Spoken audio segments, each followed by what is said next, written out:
A very good morning to all of you. Let us start with the last topic of India-Bhutan relationship and the today topic is Hydropower Corporation. तो आज हम बात करने वाले हैं अपने last topic के बारे में, दैट इज हाइड्रोपावर कॉरपोरेशन। और इसमें भी हम सबसे पहले बात करना चाहेंगे ईयर 2006 के बारे में। तो ईयर 2006 में इंडिया भूटान में एक प्रोजेक्ट कंप्लीट करता है और उस प्रोजेक्ट का नाम क्या होता है? ताला हाइड्रो पावर प्रोजेक्ट, ताला TALA हाइड्रो पावर प्रोजेक्ट। और ये 1020 मेगावाट का प्रोजेक्ट होता है। अब इस प्रोजेक्ट की खास बात क्या होती है? इस प्रोजेक्ट की खास बात ये होती है कि जो भी आप इस हाइड्रो पावर से इलेक्ट्रिसिटी जनरेट करेंगे उसको कौन परचेज करेगा? उसको इंडिया परचेज करेगा। इसलिए मैंने यहाँ पे लिखा है विद एश्योर्ड, मतलब आपको ये एश्योरिटी दी जाती है किस चीज़ की? पावर परचेज करने की। तो इंडिया क्या करेगा? जो इलेक्ट्रिसिटी वहां पे जनरेट होगी उसका कुछ अमाउंट जो है इंडिया उसको परचेज करेगा, ऐसा एक एग्रीमेंट में लिखा गया। तो ये भी आप याद रखिएगा, ये 2006 की बात है। कब की बात है? 2006 की बात है। अब ये प्रोजेक्ट जो है वो कंप्लीट हो गया। उसके बाद भूटान चाहता था कि भाई इंडिया जो है वो भूटान में और हाइड्रो पावर प्रोजेक्ट लगाए। तो अगर मैं मेजर प्रोजेक्ट की बात करना चाहूँ तो मेजर प्रोजेक्ट में हमारे पास एक 1200 मेगावाट का प्रोजेक्ट है, एक 720 मेगावाट का प्रोजेक्ट है। ये है पुनात सांगचू PUNATSANGCHHU1, पुनात सांगचू 1 और पुनात सांगचू 2। तो ये दो बड़े बड़े प्रोजेक्ट हैं, एक 1200 मेगावाट का है हमारे पास और एक कितने का है? 720 मेगावाट का। तो भूटान ये चाहता था कि इंडिया जो है 10,000 मेगावाट, कितनी? 10,000 मेगावाट इलेक्ट्रिसिटी जनरेट कर दे भूटान में। कब? 2020 तक जो है। तो इंडिया ने काफ़ी हाइड्रो पावर प्रोजेक्ट लगाए हुए हैं। कहाँ पे? भूटान में। और सबसे बड़ी जो बात है भूटान की वो क्या है?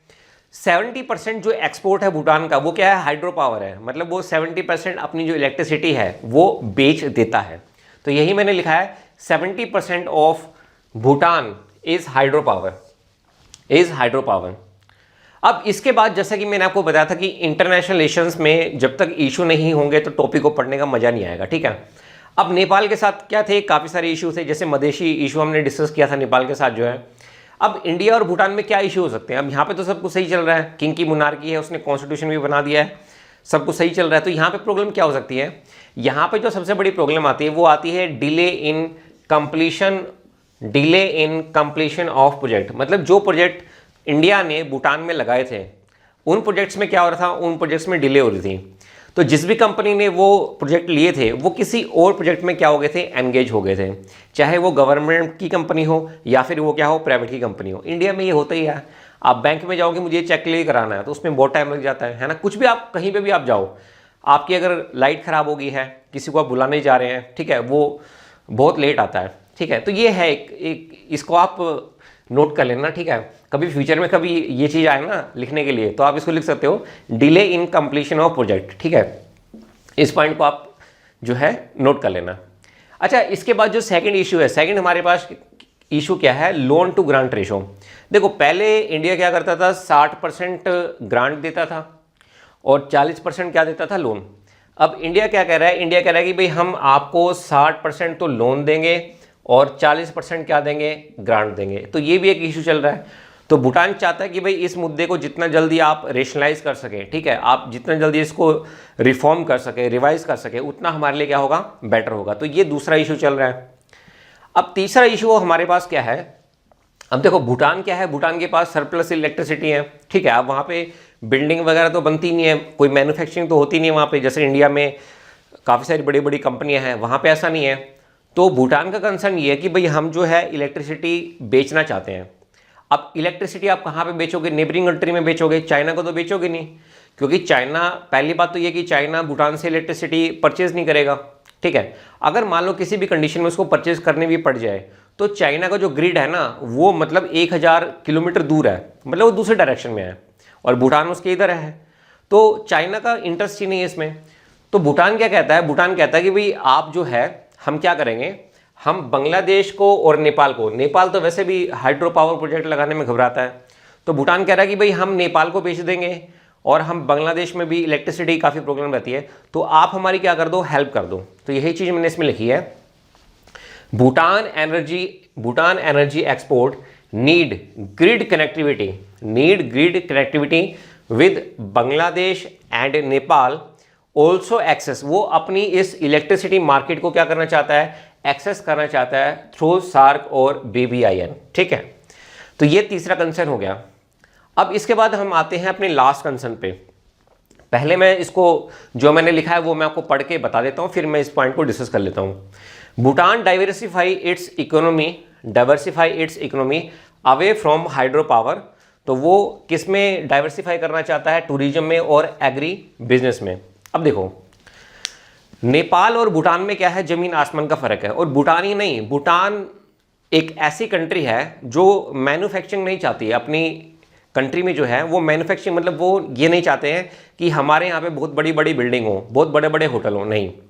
लेकिन अगर आप देखो, अगर आप बाली घूमने जाते हैं या फिर आप बैंकॉक घूमने जाते हैं तो वो काफ़ी चीप पड़ता है।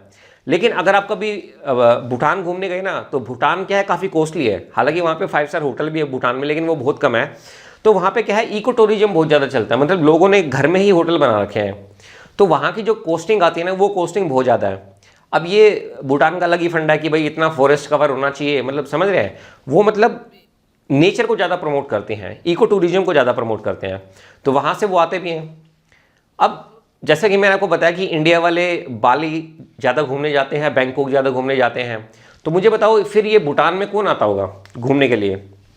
भूटान का जो मैक्सिमम जो टूरिज्म चलता है ना, वो मैक्सिमम जो टूरिस्ट आते हैं, मैक्सिमम टूरिस्ट आते हैं कहाँ से, चाइना से। कहाँ से, चाइना से।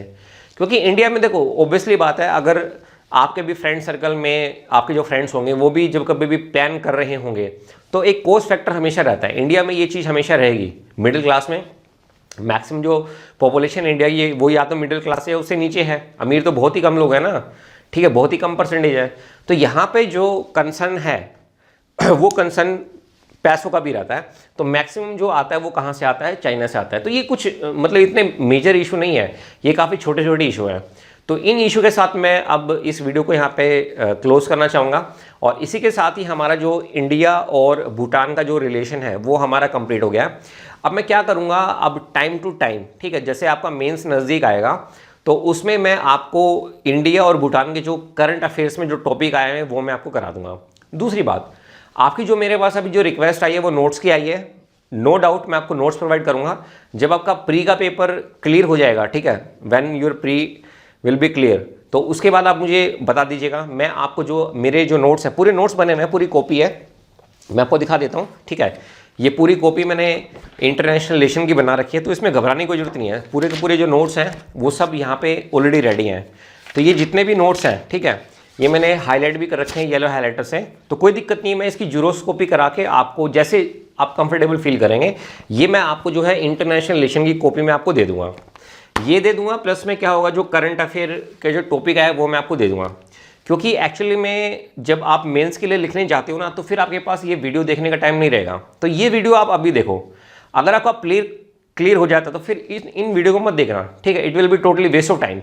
तो मैं आपको ये नोट्स दे दूंगा जो है, ठीक है, जो ये मैंने नोट्स बना रखे हैं, इसमें सब कुछ है, एवरीथिंग, मतलब पूरा इसमें इंटरनेशनल रिलेशन इसमें इस पूरी छोटी सी कॉपी में खत्म हो जाता है। इससे ज़्यादा जरूरत भी नहीं है। 50 नंबर का आपका आना है, 4 क्वेश्चन आते हैं। 4 क्वेश्चन 2018 में 5 क्वेश्चन आए थे, वैसे आपके 4 क्वेश्चन आते हैं। तो क्यों अननेसेसरी कोई किताब पढ़ना, बात समझ। न्यूज़पेपर, हाँ न्यूज़पेपर पढ़ो, क्योंकि करंट अफेयर से ही मैक्सिमम क्वेश्चन आते हैं। और बाकी जो है, जब आपका प्री क्लियर हो जाएगा तो मैं आपको जो है नोट्स जैसे आप कहोगे उस फॉर्मेट में मैं आपको प्रोवाइड कर दूंगा। तो आई होप दोस्तों आपको ये जो रिलेशन था इंडिया विद भूटान काफ़ी अच्छा लगा होगा। तो अगर आपको ये वीडियो अच्छी लगी हो तो प्लीज़ लाइक कीजिएगा और सब्सक्राइब कीजिएगा, और अपने दोस्तों के साथ इसको शेयर करना मत भूलिएगा। तो आज के लिए इतना ही, धन्यवाद।